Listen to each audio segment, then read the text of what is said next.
నా పేరు సిహెచ్ మోహన కృష్ణ ప్రియ. ఓం శ్రీకృష్ణ పరబ్రహ్మణే నమః. శ్రీమద్భగవద్గీత అథ చతుర్థోధ్యాయః. జ్ఞానకర్మ సన్యాసయోగః. శ్రీభగవానువాచ ఇమం వివస్వతే యోగం ప్రోక్తవానహమవ్యయం వివస్వాన్మనవే ప్రాహ మనురిక్ష్వాకవే బ్రవీత్. ఏవం పరంపరా ప్రాప్తం ఇమం రాజర్షయో విదుః. సకాలే నేహ మహతా యోగో నష్టః పరం తపః. స ఏవాయం మయా తేద్య యోగః ప్రోక్తః పురాతనః. భక్తోసి మే సఖా చేతి రహస్యం హేతదుత్తమం. అర్జునోవాచ అపరం భవతో జన్మ పరం జన్మ వివస్వతః. కథమేతద్విజానీయాం త్వమాదౌ ప్రోక్తవానితి.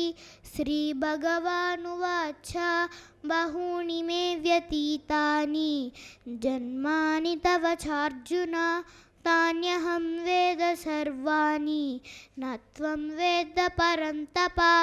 అజోపి సన్నవ్యయాత్మా భూతానామీశ్వరోపి సన్. ప్రకృతిం స్వామధిష్టాయ సంభవామ్యాత్మమాయయా.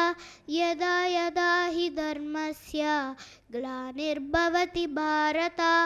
అభ్యుత్థానమధర్మస్య తదాత్మానం సృజామ్యహం. పవిత్రాణాయ సాధూనాం వినాశాయ చ దుష్కృతాం. ధర్మ సంస్థాపనార్థాయ సంభవామి యుగే యుగే. జన్మ కర్మ చ మే దివ్యం ఏవం యో వేత్తి తత్వతః. త్యక్త్వా దేహం పునర్జన్మ నైతి మామేతి సోర్జున. వీతరాగభయక్రోధ మన్మయా మాముపాశ్రితా. బహవో జ్ఞానతపసా పూతా మద్భాగవా గతా. ఏ యదా మాం ప్రపద్యంతే తాంస్తదైవ భజామ్యహం. మమ వర్త్మానువర్తంతే మనుష్యః పార్థ సర్వశః. కాంక్షन्तః కర్మణాం సిద్ధిం యజంతా ఇహ దైవతా. క్షిప్రం హి మానుషే లోకే సిద్ధిర్భవతి కర్మ చ. చాతుర్వర్ణ్యం మయా సృష్టం గుణకర్మ విభాగశః. తస్య కర్తారమపి మాం విద్య కర్తారమవ్యయం. న మాం కర్మాణి లింపంతి న మే కర్మఫలే స్పృహా. ఇతి మాం యోభిజానాతి కర్మభిర్న స బధ్యతే. ఏవం జ్ఞాత్వా కృతం కర్మ పూర్వైరపి ముముక్షుభిః.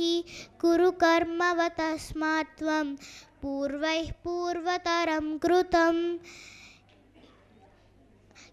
కిం కర్మ కిమకర్మేతి కవయోప్యత్ర మోహితాః. తత్తే కర్మ ప్రవక్ష్యామి యజ్ఞాత్వా మోక్షసే శుభాత్. కర్మణో హ్యపి బోద్ధవ్యం చ వికర్మణా. అకర్మణిశ్చ బోద్ధవ్యం గహనా కర్మణో గతిః. కర్మణ్యకర్మయ. నా పేరు రితికా విష్ణుప్రియ. ఓం శ్రీకృష్ణ పరబ్రహ్మణే నమః. శ్రీమద్భగవద్గీత అథ చతుర్థోధ్యాయః. జ్ఞానకర్మ సన్యాసయోగః. శ్రీభగవానువాచ ఇమం వివస్వతే యోగం ప్రోక్తవానస్య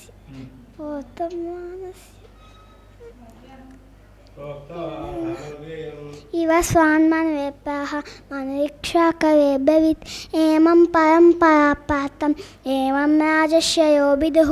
సకాలే నేహ మహతా యోగో నష్టః పరం తపః.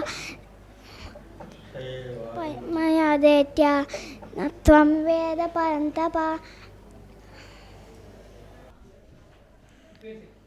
ఇక్కడికి వచ్చిన పెద్దలందరికీ నా హృదయపూర్వక నమస్కారములు. నా పేరు గురు శివతేజ. నేను 3వ తరగతి చదువుతున్నాను. మా టీచర్ గారి పేరు తాడిమేని కృష్ణవేణి టీచర్ గారు. మేము సంసిద్ధ్ ఇంటర్నేషనల్ పాఠశాలలో చదువుతున్నాము. పాలకొల్లు. యజ్ఞాత్ కర్మణోన్యత్ర లోకోయం కర్మ బంధనః తదర్థం కర్మ కౌంతేయ మృత్యుసంగः సమాచర. అన్నాద్ భవంతి భూతాని పర్జన్యాదన్న సంభవః యజ్ఞాద్ భవతి పర్జన్యో యజ్ఞః కర్మ సముద్భవః. కర్మ బ్రహ్మోద్భవం విద్ధి బ్రహ్మాక్షర సముద్భవం. తస్మాత్ సర్వగతం బ్రహ్మ నిత్యం యజ్ఞే ప్రతిష్ఠితం. యజ్ఞదాచరతి శ్రేష్ఠః తత్తదేవేతరో జనః. స యత్ర మానం కురుతే లోకస్తదనువర్తతే. శ్రేయాన్ సధర్మో విగుణః పరధర్మాత్ స్వనుష్ఠితాత్. స్వధర్మే నిధనం శ్రేయః పరధర్మో భయావహః. యదా యదా హి ధర్మస్య గ్లానిర్భవతి భారత అభ్యుత్థానమధర్మస్య తదాత్మానం సృజామ్యహం. పరిత్రాణాయ సాధూనాం వినాశాయ చతుర్కృతాం. ధర్మ సంస్థాపనార్థాయ సంభవామి యుగే యుగే. వీతరాగభయక్రోధః మన్మయా మాముపాశ్రితాః బహవో జ్ఞానతపసా భూతామద్భావమాగతాః. ये यदा मां प्रपद्यन्ते तांस्तदैव भजाम्यहं. मम वर्त्मानुवर्तन्ते मनुष्याः पार्थ सर्वशः. न मां कर्माणि लिम्पन्ते न मे कर्मफले स्पृहा. इति मां योऽभिजानाति कर्मभिः సముచ్యతే. నా పేరు నర్సయ్. నేను 4వ తరగతి చదువుతున్నాను విష్ణు స్కూల్లో. యజ్ఞాత్ కర్మణోన్యత్ర లోకోయం కర్మ బంధనః తదర్థం కర్మ కౌంతేయ ముక్తసంగః సమాచర. అన్నాద్ భవంతి భూతాని పర్జన్యాదన సంభవః యజ్ఞాత్ భవతి పర్జన్యో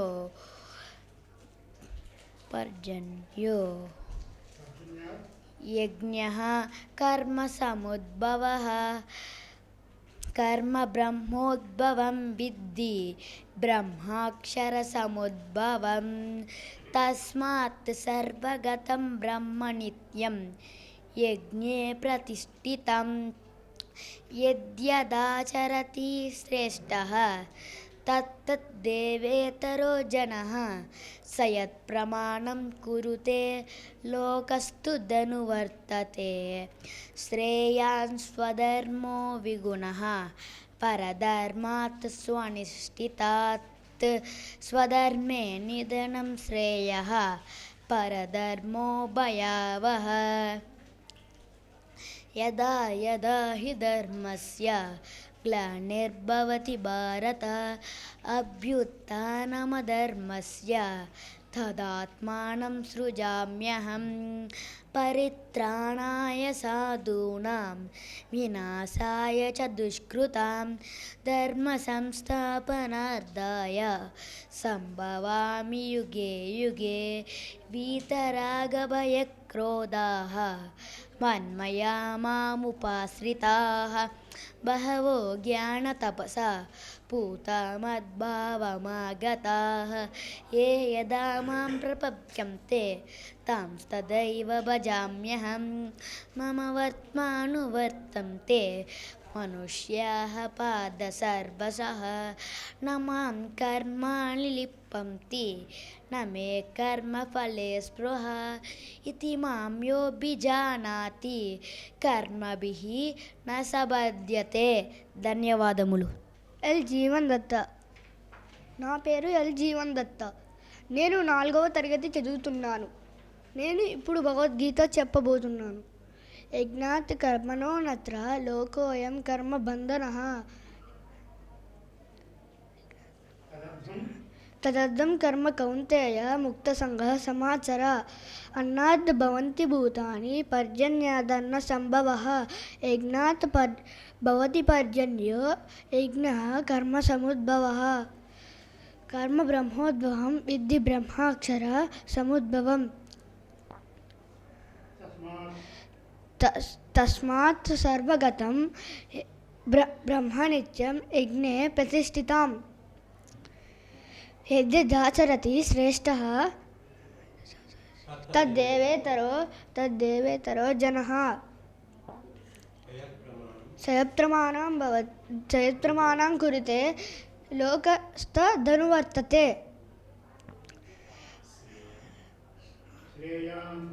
శ్రేయాన్ స్వధర్మో విగుణః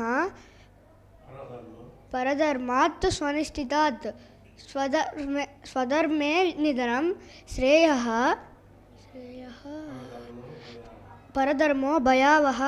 యదా యదా హి ధర్మస్య గ్లానిర్భవతి భారత అభ్యుత్థానధర్మస్య తదాత్మానం సృజామ్యహం. పరిత్రాణాయ సాధూనాం వినాశాయ చ దుష్కృతం ధర్మ సంస్థాపనార్థాయ సంభవామి యుగే యుగే. వీతరాగభయక్రోధాః మన్మయా మాముపాశ్రితాః. బహవో జ్ఞానతపసా పూతా మద్భావమాగతాః. ఏ యదా మాం ప్రపద్యంతే తాన్ సదైవ భజామ్యహం. మమ వర్తానువర్తంతే మనుష్యా పార్థ సర్వశః. న మాం కర్మాణి లిప్యంతి న మే కర్మఫలే స్పృహ. ఇతి మాం యో బిజానాతి కర్మభిర్న సభజ్యతే. నా పేరు సుబ్రహ్మణ్యం. నేను 4వ తరగతి భారతీయ విద్యాభవన్ స్కూల్లో చదువుతున్నాను. ఓం శ్రీకృష్ణ పరబ్రహ్మణే నమో నమః. యజ్ఞార్థాత్ కర్మణోన్యత్ర లోకోయం కర్మబంధనః. తదర్థం కర్మ కౌంతేయ ముక్తసంగః సమాచర. అన్నాద్ భవంతి భూతాని పర్జన్యాదన్న సంభవః. యజ్ఞాద్ భవతి పర్జన్యో యజ్ఞకర్మ సముద్భవః. కర్మ బ్రహ్మోద్భవం విద్ధి బ్రహ్మాక్షర సముద్భవం. తస్మాత్ సర్వగతం బ్రహ్మ నిత్యం యజ్ఞే ప్రతిష్ఠితం. యద్యదాచరతి శ్రేష్టః తద్దేవేతరో జనః. సయత్ప్రమాణం కురుతే లోకస్థతనువర్తతే. శ్రేయాన్ స్వధర్మో విగుణః పరధర్మాన్ స్వనుష్ఠితాత్. స్వధర్మే నిధనం శ్రేయః పరధర్మో భయావహః. యదా యదా హి ధర్మస్య గ్లానిర్భవతి భారత అభ్యుత్థానమధర్మస్య తదాత్మానం సృజామ్యహం. పరిత్రాణాయ సాధూనాం వినాశాయ చ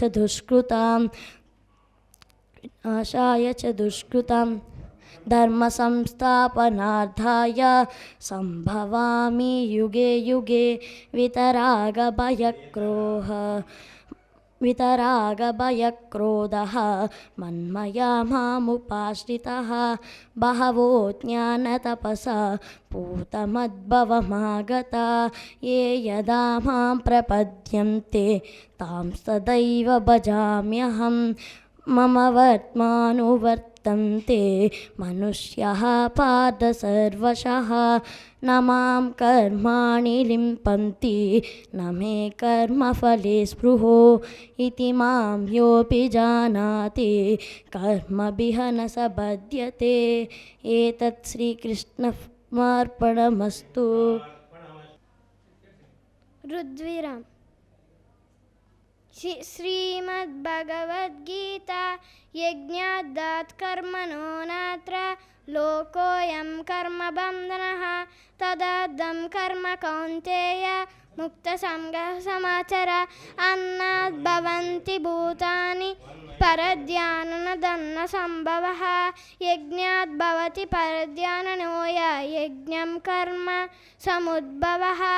కర్మ బ్రహ్మోద్భవం విద్ధి బ్రహ్మాక్షర సముద్భవం. తస్మాత్ సర్వగతం బ్రహ్మ నిత్యం యజ్ఞే ప్రతిష్ఠితం. యద్యదాచరతి శ్రేష్టః तर्तदेवेतरो जनः स यत्प्रमाणं कुरुते लोकस्तदनुवर्तते यदा यदा हि धर्मस्य ग्लानिर्भवति भारत अभ्युत्थानमधर्मस्य तदास्मानं सृजाम्यहम् पवित्राणाय साधूनां विनाशाय च दुष्कृतां धर्मसंस्थापनार्थाय सम्भवामि युगे युगे वेतरागभयक्रोधाः मन्मया मामुपाश्रिताः बहवो ज्ञानतपसा पूतामत्वमागताः ये यदा मां प्रपद्यन्ते तांस्तदैव भजाम्यहं मम वत्त्वामुवर्धन्ते मनुष्याः पार्थ सर्वसेयः न मां कर्माणि लिम्पन्ति न मे कर्मफले स्पृहा इति मां योऽभिजानाति कर्मभिर्न स बध्यते. श्रीतन्वी. ओम श्री गुरुभ्यो नमः. ओम श्री कृष्ण परब्रह्मणे नमः. यज्ञार्थात् कर्मणोऽन्यत्र लोकोऽयं कर्मबन्धनः तदर्थं कर्म कौन्तेय मुक्तसङ्गः समाचरा. अन्नाद् भवन्ति भूतानि पर्जन्यादन्न सम्भवः यज्ञाद् भवति पर्जन्यो यज्ञः कर्म समुद्भवः. कर्म ब्रह्मोद्भवं विद्धि ब्रह्माक्षरसमुद्भवं तस्मात् सर्वगतं ब्रह्म नित्यं यज्ञे प्रतिष्ठितं. यद्यदाचरति श्रेष्ठः तत्तदेवेतरो जनः स यत्प्रमाणं कुरुते लोकस्थदनुवर्तते. श्रेयान् स्वधर्मो विगुणः परधर्मास्वनुष्ठितात् स्वधर्मे निधनं श्रेयः परधर्मो भयावहः. यदा यदा हि धर्मस्य ग्लानिर्भवति भारत अभ्युत्थानमधर्मस्य तदात्मानं सृजाम्यहं परित्राणाय साधूनां विनाशाय च दुष्कृतां धर्मसंस्थापनार्थाय सम्भवामि युगे युगे. वीतरागभयक्रोधाः मन्मया मामुपाश्रिताः स्वधर्मो निधनं बहवो ज्ञानतपसा पूता मद्भावमागताः. ये यथा मां प्रपद्यन्ते तांस्तथैव भजाम्यहम् इति मम वर्त्मानुवर्तन्ते मनुष्याः पार्थ सर्वशः न मां कर्माणि लिम्पन्ति न मे कर्मफले स्पृहा इति